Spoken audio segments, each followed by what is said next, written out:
So I guess the first thing I'd like to know is, what have you been doing during that time? I'd like to hear about your day-to-day schedule and your week-to-week schedule. Like, lay out your job.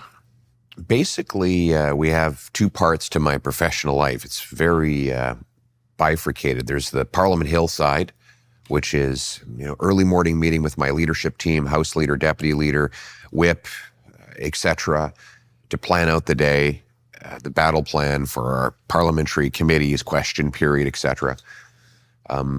That is punctuated by one weekly caucus meeting, and just the daily prosecution of the government, which is the quintessential role of an opposition leader. And then the other part to my life is touring. I asked my assistant today how many events we had done over the last year, and he said it was exactly 600. A few weeks ago it was 570 something.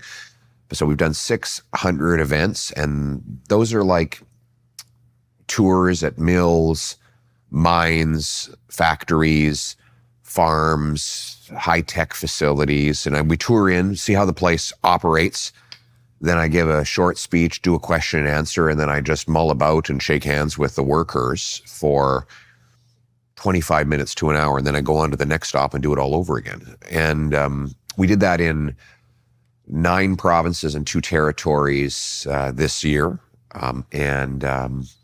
And so that's a summary of my workload and work plan to do my job. And you said 600 events. You made allusion when we were driving over here that the weekends are particularly packed, that you'll do like 10 events on Saturday or Sunday. Right. And so what a typical event, what do you enjoy about the events? Why are they useful, and what do you learn? Well, first of all, you get a practical insight into how the country actually works. Mm-hmm. Like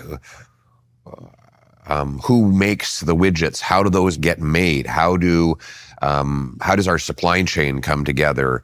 What skill sets do these incredible workers have? What background qualified them to be a licensed welder, or to run a CNC machine, or to be the CEO of a 300-person company that supplies parts into the American economy? And that practical insight, I think, is important if you want to lead a government and a national economy. So you learn a lot. Then I get to hear the stories of the people who work in these places and get their feedback on what they want, what their dreams and aspirations are.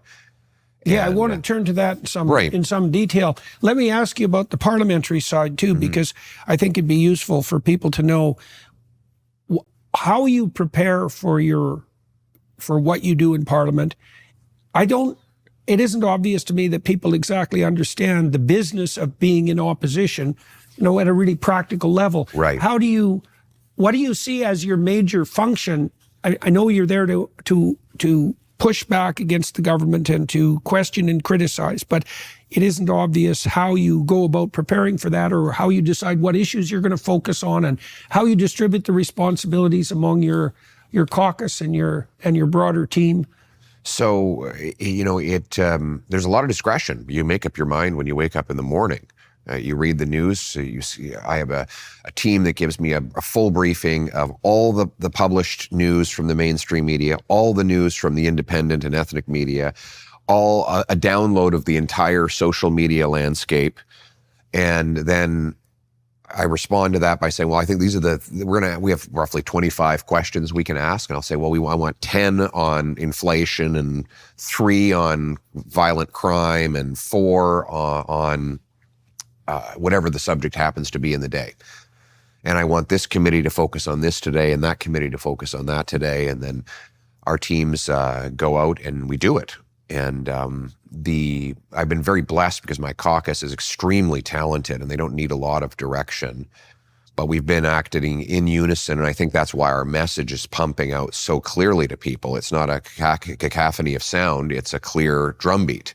And that's why people are hearing and appreciating our message. So you feel that your party is well organized at the moment? Extremely well organized. Okay, so what's your evidence for that? Well, by every measure, by every statistical measure, we're stronger than any political party has been in, well, maybe in my lifetime, objectively speaking. Memberships, fundraising, poll numbers.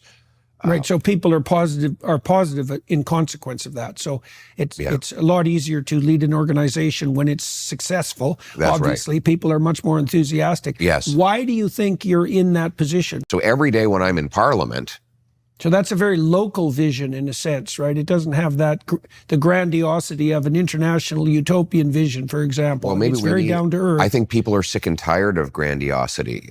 In fact, I think there's something grand about a family that can can go on a nice road trip and share stories and build lasting memories that the kids will remember when they're 85 years old. Despite I think that's producing all that nasty carbon dioxide. That's right. I think those things are grand. And I think with the problem we've had in this country and in all of the countries that have been afflicted by this horrendous utopian wokeism is that it's been focused on the grandiosity of the leadership, of the egotistical personalities on top, and not the things that are grand and great about the common people.